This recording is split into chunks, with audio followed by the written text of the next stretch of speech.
You've just completed, this is your fifth year as the finance minister. We are at the cusp of elections. Your government is going to seek a renewed mandate. Would you say the economic performance of your government is going to be one of the key planks as you seek a renewed mandate?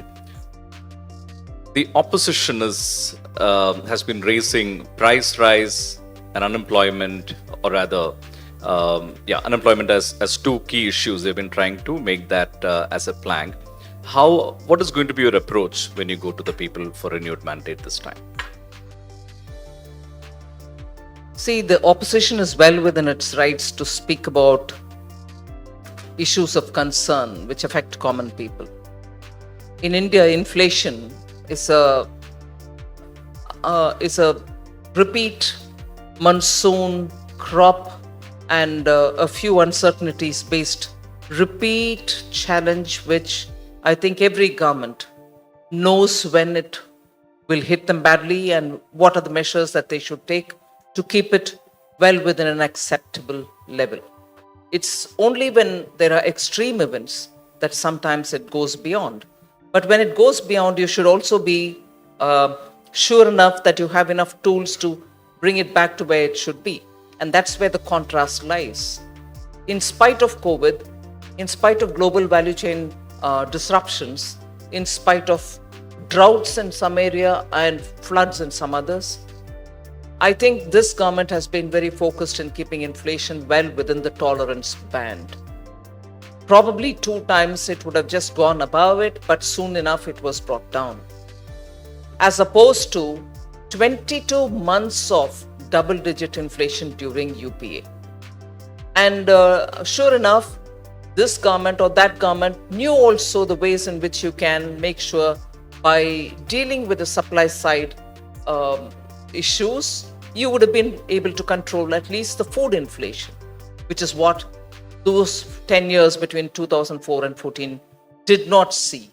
And therefore, as regards inflation, if it's an issue which the opposition would like to raise, I think there's enough data-based substantial answers to give.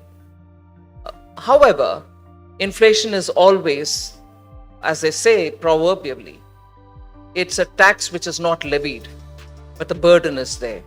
So we should be conscious of it, and we should obviously do everything, even if it's a repeat thing, we'll have to address it. But as regards jobs, and I'm sitting in Mumbai, I can see quite a few leaders of industry.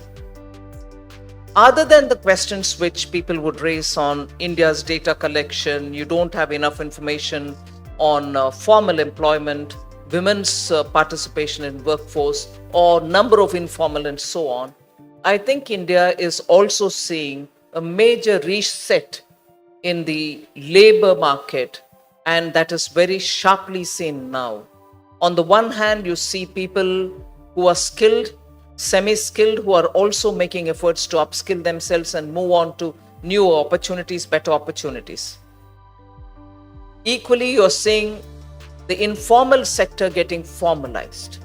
And when informal sector gets formalized, and at this scale, you're not counting them yet. So you do have a data paucity. And without adequate data on this, many of us are going with anecdotal examples of people not finding jobs.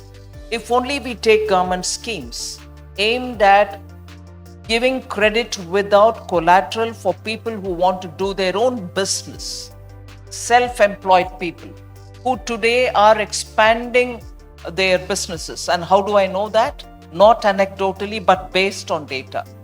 Banks where they took the first stage loan, let us say at 10,000, have moved over to having the second or the third stage loans, and it is on better performance in their business that the banks also come in with collateral-free, additional and increasing amounts.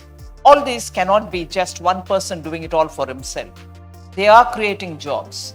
We've not got a proper mechanism to count them, and as a result, it's fine for all of us to talk about labor, employment, participation of women, and so on.